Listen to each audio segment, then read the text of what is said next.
बिस्मिल्लाहिर्रहमानिर्रहीम। बिस्मिल्लाहिर्रहमानिर्रहीम।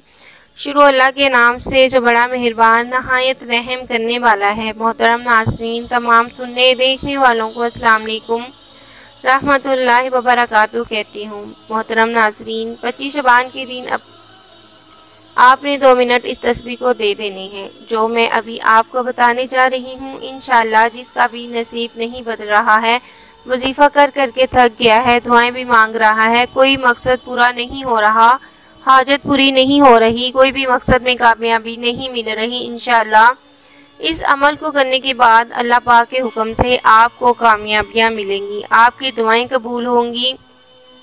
बाज़ औक़ात ऐसे होता है कि आपके ऊपर बंदिश लग जाती है। बंदिश लगने के पीछे बहुत सी वजूहात हो सकती हैं, या आपके गुनाहों की कसरत है, आपसे कोई ऐसा गुनाह हो गया है जिससे अल्लाह पाक की मखलूक को तकलीफ़ पहुंची है, आपने किसी का दिल दुखाया है, ये भी एक वजह हो सकती है।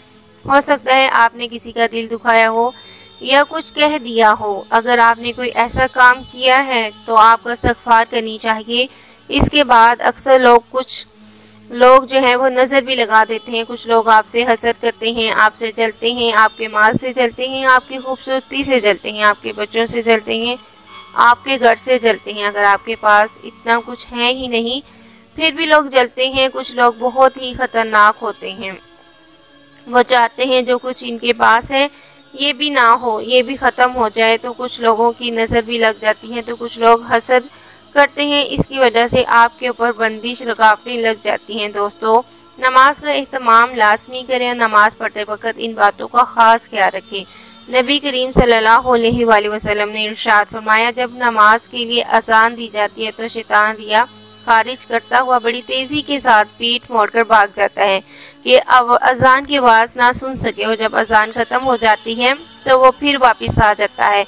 लेकिन जो ही तकबीर शुरू हुई वो फिर पीठ मोड़कर भाग जाता है। जब तकबीर भी ख़त्म हो जाती है तो शैतान दोबारा आ जाता है और नमाजी के दिल में वसवसे डालता है, कहता है कि फ़लाँ बात याद कर। इन बातों की याद दहानी कराता है जिनका इससे पहले ख्याल ना था, और इस तरह इस शख्स को ये भी नहीं याद रहता कि इसने कितनी रकतें पढ़ी हैं। तो लिहाजा आपने पूरी तवज्जो के साथ नमाज पढ़नी है। इंशाअल्लाह ये जो अमल मैं आपको बताने जा रही हूँ, इंशाअल्लाह ये अमल बंदिश और रुकावटें तोड़ देगा, आपकी ज़िंदगी में आसानियाँ लाएगा, आपका नसीब बदल जाएगा। जब नसीब बदलता है तो हर तरफ से खुशियाँ ही खुशियाँ मिलती हैं, मुश्किलात दूर हो जाती हैं, जो भी मसाइल हैं वो हल होने लगते हैं, इनमें आपको कामयाबी नज़र आने लगती है। आपको जो भी खुशखबरियाँ मिलेंगी इंशाअल्लाह वो सारी की सारी आप देखिएगा कि किस तरह से आपकी ज़िंदगी बदलती है। हज़रत अबू ज़र रज़ी अल्लाह ताला अन्हा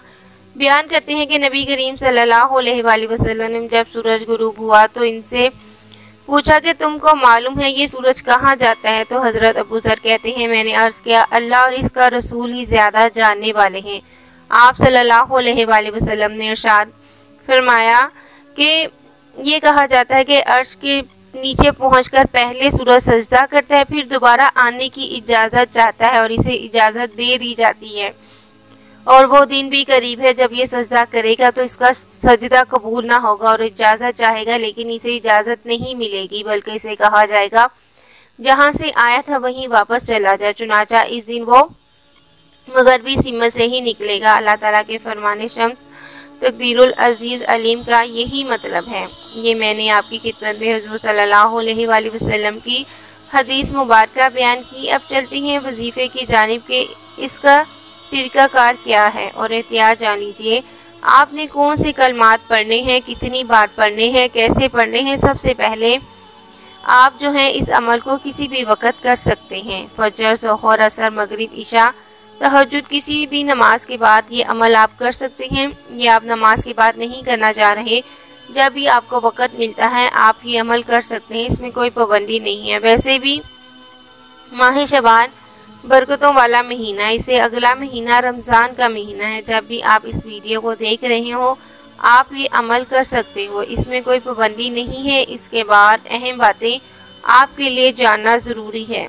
आप इस अमल को पूरे यकीन के साथ करेंगे, पूरी तवज्जो के साथ करेंगे, और आप शोर में इस अमल को नहीं करेंगे। जब कोई काम शोर में किया जाता है तो आपका ध्यान जो है वो वजीफे से हट जाता है। आपके जहन में तरह तरह की आवाज़ें लगती हैं, फिर आपके ख्याल भटकते हैं, आपकी तवज्जो हट जाती है, अमल से फिर यकीन भी कम पड़ जाता है।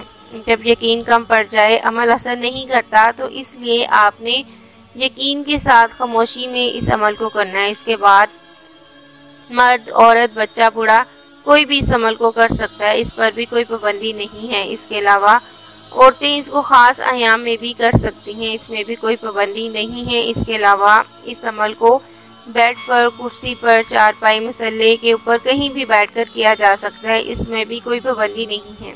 इसके बाद अगर आप पहले कोई तस्बीह करते हैं, कोई वजीफ़ा करते हैं, इसके बाद भी इस अमल को किया जा सकता है, इसमें भी कोई पाबंदी नहीं है।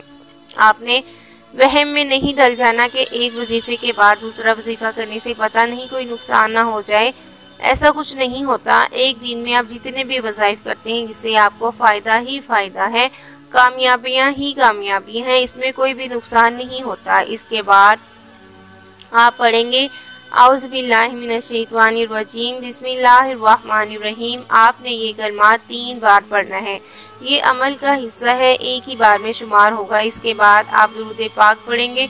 दुरूद पाक जो है वो आप कोई सा भी पढ़ सकते हैं, लेकिन बेहतर यही है कि आप दुरूद इब्राहिमी पढ़ें, और आपने दुरूद इब्राहिमी जो है वो 7 मरतबा पढ़ना है। 7 मरतबा पढ़ने के बाद जो है आप शुरू में 7 मरतबा पढ़ेंगे और आखिर में 7 मरतबा पढ़ेंगे। और अगर किसी मेरे बहन भाई को ये दुरूद पाक नहीं आता तो वो इतना भी कह सकता है, सल्लल्लाहु अलैहि वसल्लम। फिर इस तस्बीह का तरीकाकार जान लीजिए। आपने कौन से कलमात कैसे पढ़ने, सबसे पहले ये बात जान लें।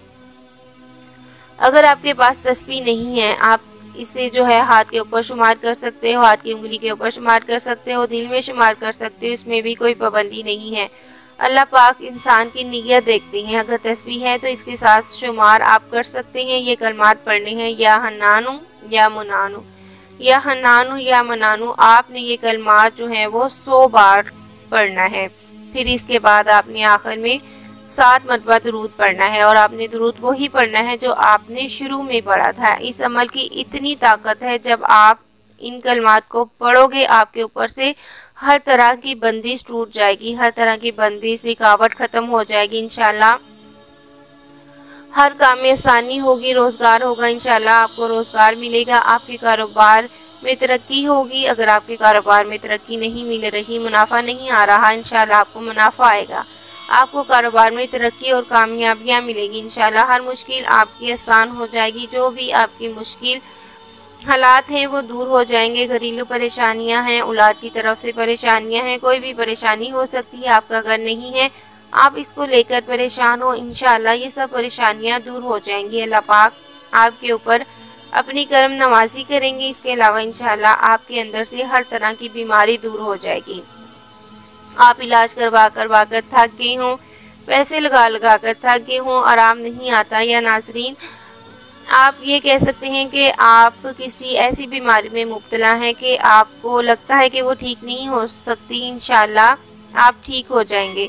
तो फिर आप जल्द ही आपसे बीमारी दूर हो जाएगी और आप सेहतमंद इंसान जो हैं वो बन जाएंगे। आपकी ज़िंदगी में इंशाल्लाह आसानियाँ ही आसानियाँ होंगी। मुख्तसर ये लाज़मी है कि आपके ऊपर कोई भी मसाइल हैं वो हल हो जाएंगे, भले ही घर के मसाइल हैं, बाहर के मसाइल हैं, सेहत के मसाइल हैं, शादी के मसाइल हैं, लड़ाई के मसाइल हैं, कोई भी आपके मसले मसाइल हैं, इंशाल्लाह हल हो जाएंगे। आपने ये अमल पूरे यकीन के साथ, पूरी तवज्जो के साथ पढ़ना है। जल्दी जल्दी आपने अमल नहीं पढ़ना, पूरे अल्फाज जो हैं वो अदा करने हैं जैसे मैंने आपको बताए हैं। इसके बाद आप कहेंगे अल्लाहु अकबर, अल्लाहु अकबर, अल्लाहु अकबर, अल्लाहु अकबर। 7 मरतबा आपने अल्लाहु अकबर पढ़ना है। ये भी अमल का एक हिस्सा है। अल्लाहु अकबर का मतलब है अल्लाह सबसे बड़ा है। आपने इस वीडियो को अपने प्यारों के साथ लाजमी शेयर करना है। इससे आपको 2 फ़ायदे होंगे। एक तो आपको सवाब मिलेगा जब आपकी बदौलत अगला बंदा ये अरबी कलमात पढ़ेगा। दूसरा फ़ायदा ये होगा, अल्लाह पाक फरमाते हैं जो मेरे बंदों के लिए आसानियाँ पैदा करेगा, मैं इसके लिए आसानियाँ पैदा करूँगा। इंशाल्लाह आपके ऊपर खसूसी रहमत करेंगे। इसके बाद आपने दुआ करनी है, जो भी आपकी मुश्किल है अपनी मुश्किल को हल के लिए, अगर शादी की वजह से परेशान है तो अपनी शादी के लिए किसी भी तरह की आप पर अगर बंदिश है, उस बंदिश की ख़त्म करने के लिए आप दुआ करेंगे, रो कर सच्चे दिल से अल्लाह ताला से दुआ करेंगे। इंशाल्लाह अल्लाह पाक आपकी दुआएं जो हैं वो ज़रूर कबूल फरमाएगा। मैं उम्मीद करती हूँ आपको आज की वीडियो पसंद आई होगी। अपना बहुत सा ख्याल रखिएगा। अगली वीडियो तक के लिए मुझे इजाज़त दीजिए। अल्लाह हाफ़िज़।